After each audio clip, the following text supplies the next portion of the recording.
The first presentation will be from Estonia. It will not only focus on what Estonia has achieved in the AI domain, but we'll start a little bit broader and introduce the European framework, we might call it, or European initiatives in this area, what regulations are being put in place, and how on the European level we approach the application of AI as technology to various domains.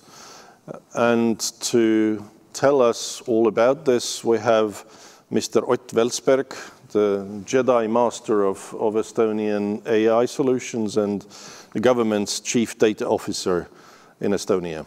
Ott will be speaking here from this room to you, so please listen carefully and ask your questions in Slido. Thank you and enjoy the day. Please, Ott. Thank you. So, hi everyone. As I've already introduced, my name is Ott Velsberg and I'm the Government Chief Data Officer. And today I'm going to provide a brief overview of how we see that Europe's and also Estonian digital agenda for the next 10 years transforms digital memory institutions. Why I say digital? Because I see that this is the way of the future. We need to move ahead. And I will start off by introducing how in Estonia we have addressed our agenda for the next decade. As you can see, we have different agendas. We have digital government agenda, we have connectivity agenda, we have also national cybersecurity agenda. And each of them addresses specific core services that we are working on. For instance, when it comes to connectivity, we must make sure that everyone has fair access to internet connectivity. Similarly to national cybersecurity, we need to make sure that as we move forward to becoming more and more digital, our public services are protected. People can trust how the government functions, similarly to how private sectors operate. And as a core principle, we have the vision for the 2030. And it is that we need to provide citizens the best public service possible. If you look at the agenda for the next 10 years, then you can see that we are building the foundations on which we can make the leap. And the leap is often different. We have, for instance, switching to life event-based and proactive services. Under that agenda, the idea is that if a certain situation or event happens in a person's life, then the person itself doesn't need to take necessary steps to get those public services. For instance, if a child is of the right age, 7 to 8, and goes to school, then from a life event-based service, we would already recommend books that he should start to read. We would open kind of membership to libraries and so on. So it is proactively stepping in ways and areas that we see that there are different public services that we can couple together. And as a result, provide the best possible experience in interacting with the government. Similarly, we have a vision of having a fully AI-powered government in Estonia for 2030. From one end, it means utilizing more and more data. We see that memory institutions, they have a large variety of data that we can actually benefit.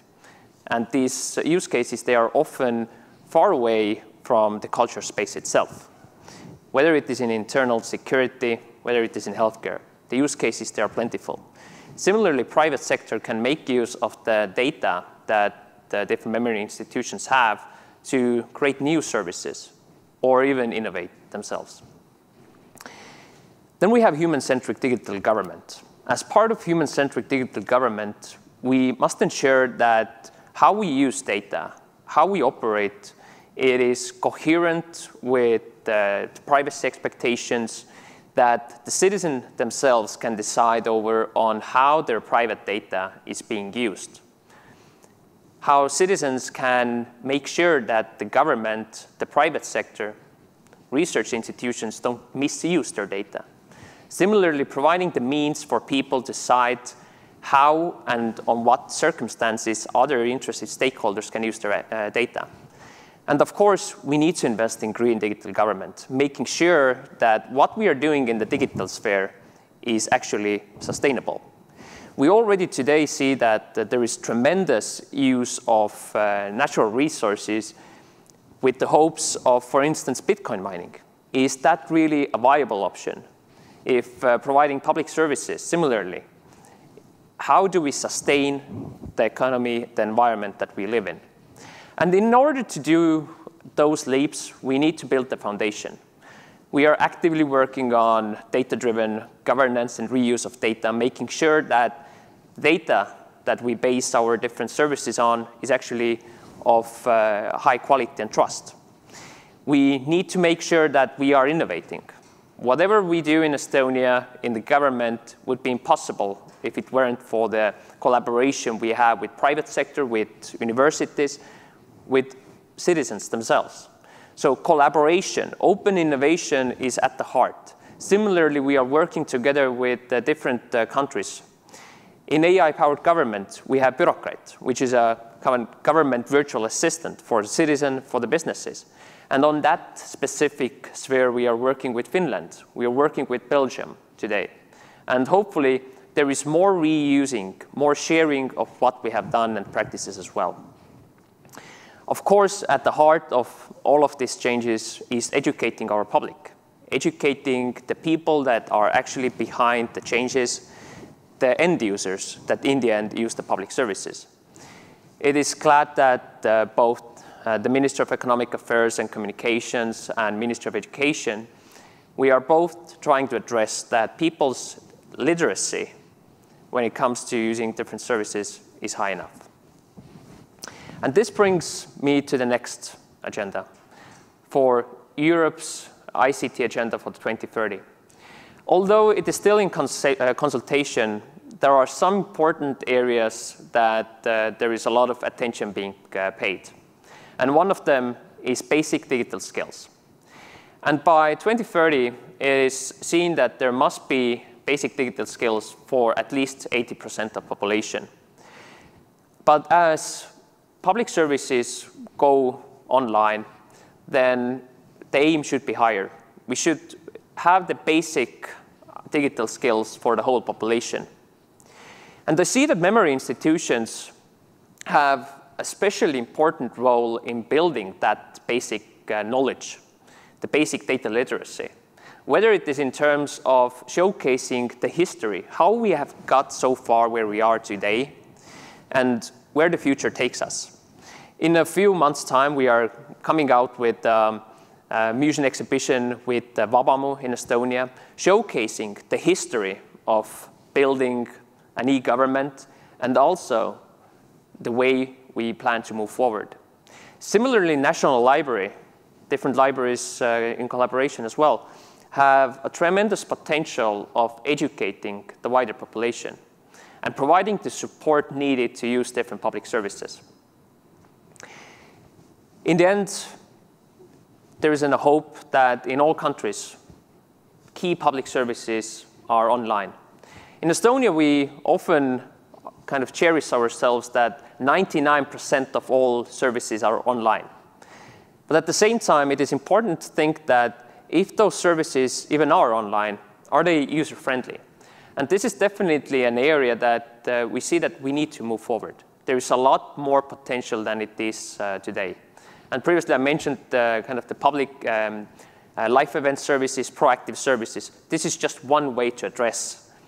And customer centricity, whether the service is online or analog, must be kept at the heart. One difference perhaps you saw from compared to Estonian ICT strategy is that there is more kind of expectations on businesses. Our government strategy addresses the public sector in large. Here, there's expectations also on companies, and that more companies must also utilize whether it is data, AI, and other technologies. So we need to innovate. And of course, Whether it is talking about 5G or just internet connectivity, it is important to make sure that everyone has fair access to different services. In order to achieve those tremendous goals that the European Union has set out, there is an annual cooperation cycle. Those who are familiar with DESI index, then the yearly cooperation is perhaps even more fruitful.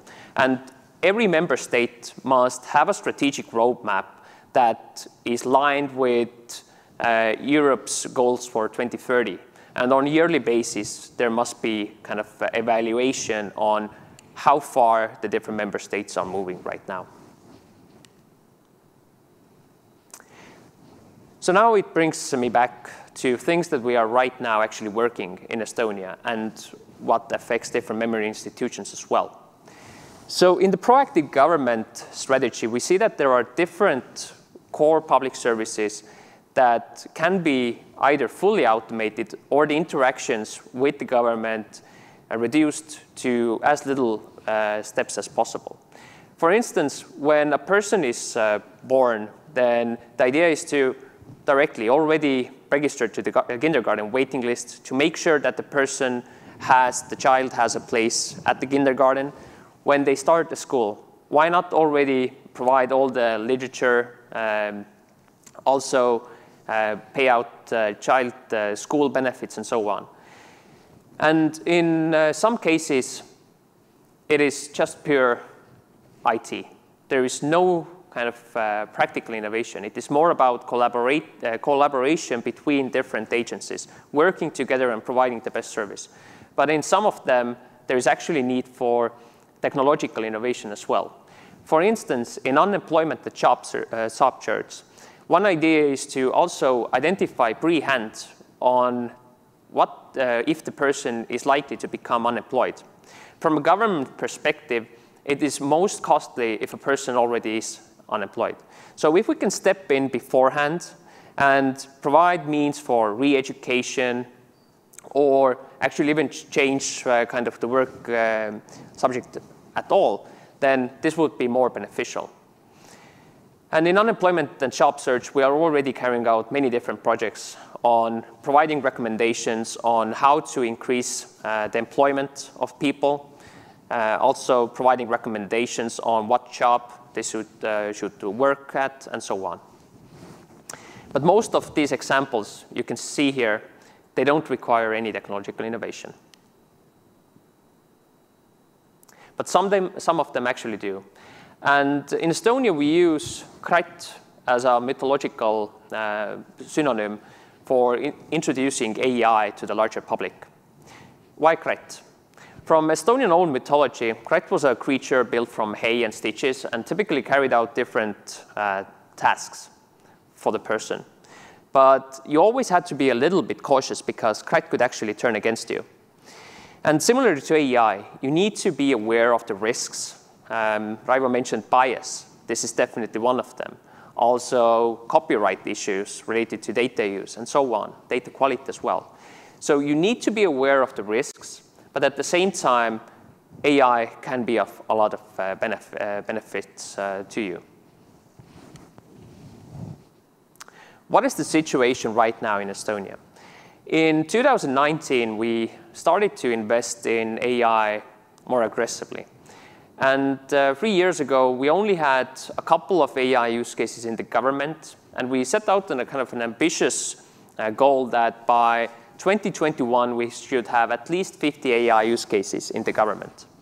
Today, I'm glad to say that over 80 different projects have been carried out, and many others are right now underway.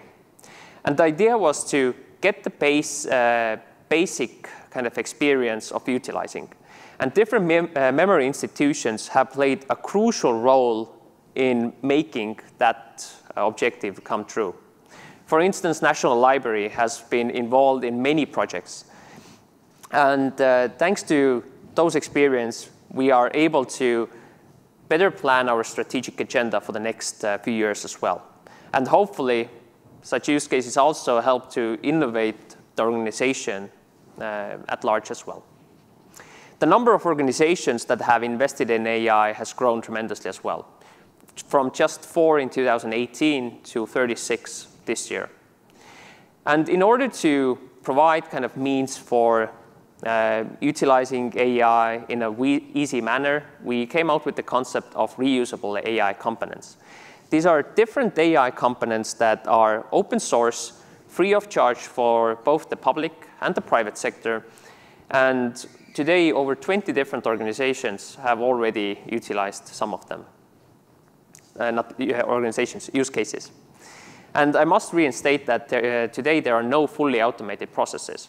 Even though we can automate different tasks that people carry out, we still need to be aware of the risks that come from that. So instead, AI today is there to support a person. We are only automating tasks that are easy to automate and don't inherently have too much risk in it. So what are some of the use cases that we have carried out? For instance, I mentioned before unemployment insurance fund. They are identifying long-term unemployment risk of people, providing recommendations on how to increase employability. And that solution was also given the Best Database Public Service Award this year. We are similarly using to optimize teaching. Imagine that imagine a world whereby it is not based on just kind of the age of the student, but their actual skills that we provide the teaching, the studying experience. And the idea is to really optimize the teaching based on the student's current skills. Today, the situation is that the teacher only can address the average student. And as a result, those who are excelling really well at some subjects or those who have struggles, they don't get that special attention. And the idea is to make the learning experience more personalized. Similarly, we have utilized different identifications, whether it is identifying clear cutting of forests, identifying the different farming cultures and so on.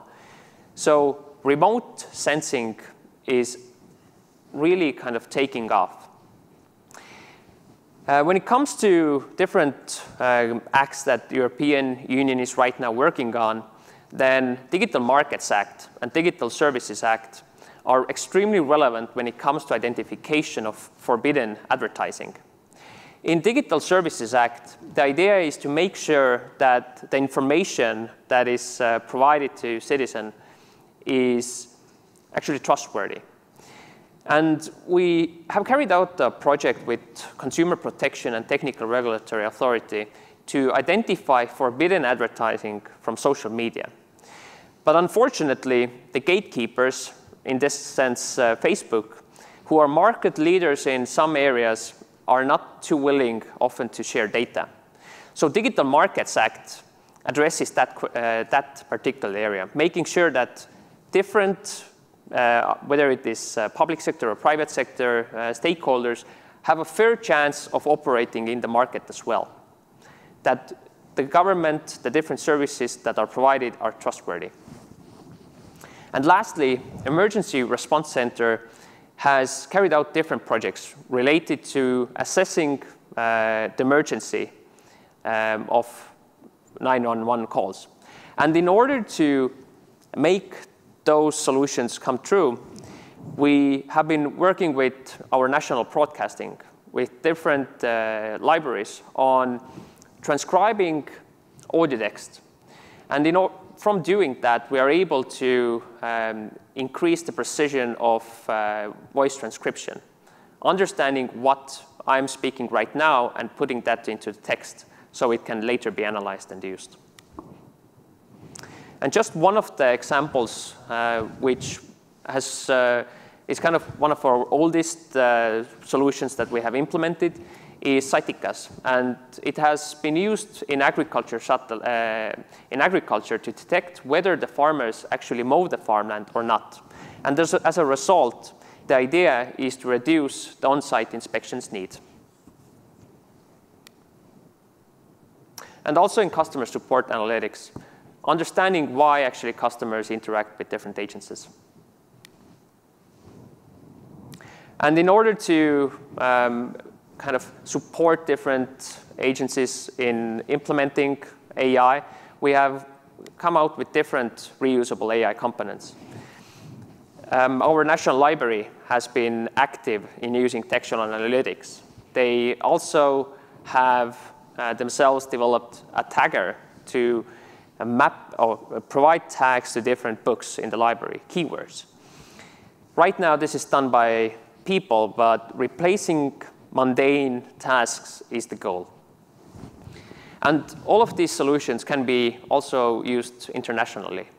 Perhaps speech recognition, speech synthesis is not that much of help because they work in Estonian, but otherwise, the idea is that if we develop something in Estonia that can be used by anyone else, then we should do that. And international as well, we need to work on sharing the things we do. Right now, we are in the process of developing chatbot and process analysis. Process analysis gives opportunity to understand how customers use different systems. Chatbot is an open source platform that different agencies, private sector can utilize to automate customer support. And we are working on different core solutions, whether it is in video and object recognition or even abstract maker. They are extremely relevant to different memory institutions. But it now brings me to the next important step that we try to make. And I'm going to play a small video to illustrate that. Bureaucrat. I'm not sure what there is to talk about, really. What's so special about it anyway? All right. Bureaucrat is merely the official AI-based virtual assistant of Estonia. Honestly, it doesn't do anything that remarkable.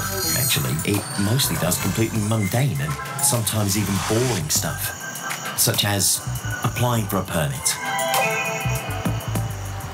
renewing your identification, or reporting lost documents, applying for family benefits, or borrowing a book for school, standing up for consumer rights, dealing with a fender bender,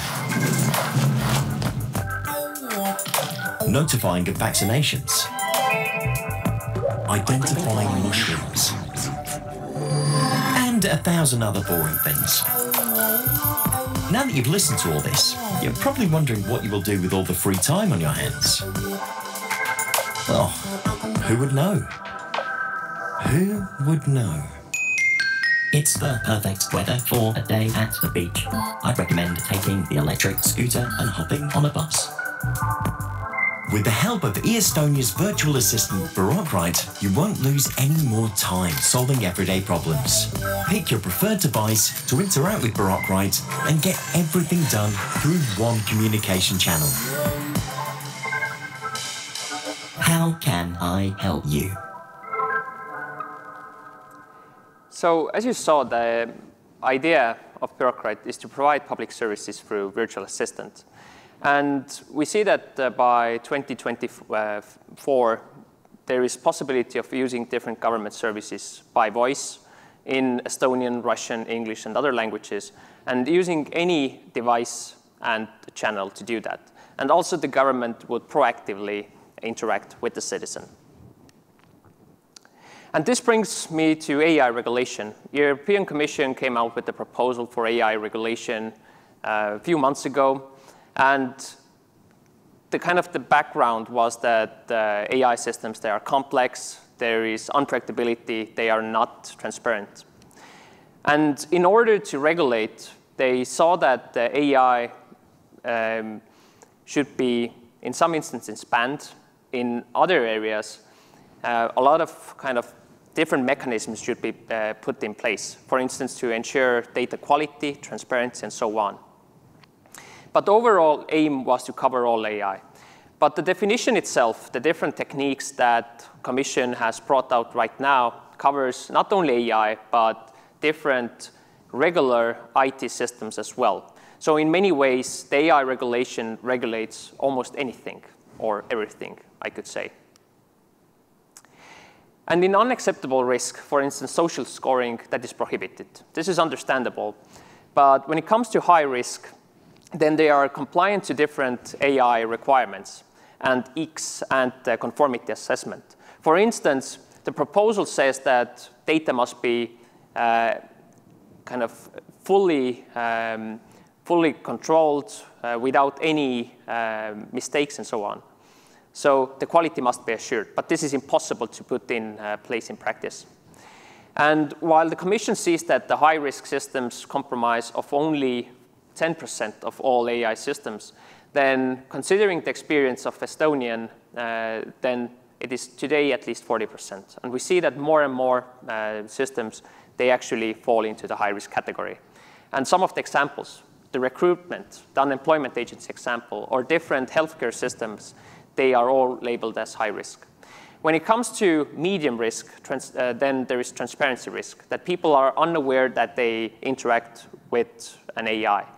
And it is important to make sure that everyone knows that. So the chatbot bureaucrat must inherently say that I'm a robot, I'm not a person. And there are, of course, some solutions that have no or minimal risk. And perhaps the culture sphere is one of them. And as a result, there are different rules that needs to be regulated in the high-risk area. You see the biometric identification, you see educational and vocational training, employment, what I already mentioned before, law enforcement, and others. So it is really kind of far-stretching and affecting almost every field of the life. And there are different requirements. Training and validation and testing data must be relevant, representative. There must be human oversight and so much more. But in practice, it is impossible to put many of them in place. And as I said, the Commission is in opinion that most of them will not be high risk. That's true. In Estonian case, 60%. But still, almost half of the different solutions fall under high risk today. And it also applies to different cultural applications that involve deepfakes, for instance, gun, which is kind of tremendously getting more attention. But the European Union is also tapping into kind of supporting, not only regulating. So whether it is through setting up enabling conditions for AI development uptake, through sandbox initiative, or providing different means to improve talent and skills of people, these are definitely welcomed. But in my opinion, more kind of resources should be built in talent and skills, also collaboration with different stakeholders instead of regulation right now, because the regulation doesn't address what is actually the problem. And next, we are working right now on consent management platform. And the idea is to enable citizens to give third parties access to their data. And this is especially relevant also in terms of different memory institutions that can then provide third parties means to access the data that they have on different citizens. And from an European side, there is Data Governance Act that regulates even pseudonymized and anonymized data sharing, and makes it mandatory that a person must give a consent for others to access their data. And similarly, there's right now public consultation on Data Act, which regulates data exchange from private sector to government. So if there is a need from government to get access to some data from private sector, then Data Act addresses especially that. For instance, during the COVID crisis, we saw a need to access mobility data, how people actually move throughout the cities in different areas, how much time they spent at home. And this enables the government to decide different mechanisms on how to combat COVID. Of course, everything is done in an anonymized way. And lastly, open data. Open data is a field that has become extremely mature. In Estonia alone, the available data has increased more than 10 times. And the market value of open data today is close to 354 million euros. And it is expected that by 2024, the market value in Estonia is close to 450 million euros. In Estonia, we have set out different standards. we are using controlled vocabularies made public by the European Publication Office, but there is still a lot more we can do. And across Europe, memory institutions have an extremely important role in carrying that field further away. Even though Open Data Directive itself does not put any requirements on memory institutions, I would still restate that memory institutions must be kind of forerunners at that specific field. And in Open Data Directive, there are important changes related to dynamic data, high-value data sets, and also some other additional requirements. For instance, enforcing different standards related to how data sets are described, so metadata standard. Also, every data set must have a standard licensing. There is the definition of a dynamic data, which must be made available through APIs. Data must be also available from National Open Portal, and much more. And also, the directive sets out different high-value dataset categories related to geospatial data, statistics, mobility. In Estonia, we are proposing an additional category, language corpora. And I see that memory institutions have an extremely important role in making sure that the languages, the smaller languages, that they can still exist in a digital age. So without open data, it is impossible to develop machine translation, speech recognition, and other technologies. And this is just some of the examples on how far the Commission is going.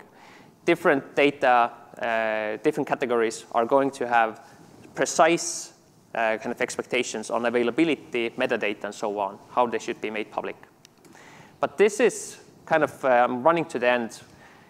We need to work on connectivity, national cybersecurity, and kind of the KPIs for us is that 90% satisfaction with public services. Thank you. Thank you. Sorry for rushing you towards the end of it, but that's fine. Thank you. You showed us different angles how the European Commission is looking at this problem. Important there are people in there, but where do you think this is going now? You showed us bureaucrat as the next level or master of other AI tools, or crutches, or Dr. Evil, if you wish, maybe. Do you see that the next step is that we see a new layer of AI tools that builds on top of the one those that we are experimenting with right now, or will we come to a sort of come around and move to a next circle or improvement of the tools that we use now, make them more clever, find more use cases for them? So definitely we see that there are more new use cases coming up, but it is right now in Estonia in the stage that we need to develop what we have already done further away. So most of the projects from the 80, they are today kind of POCs or MVPs, minimal viable products. So they are really addressing a really narrow scope. And Bureaucrat is one layer to combine all of those. So Bureaucrat is a kind of a network of AI systems. A network of bots. Right. Exactly. Thank you. There is a question here that maybe you're able to answer quickly in written form, because we move on with the next speaker. Thank you. Thank you.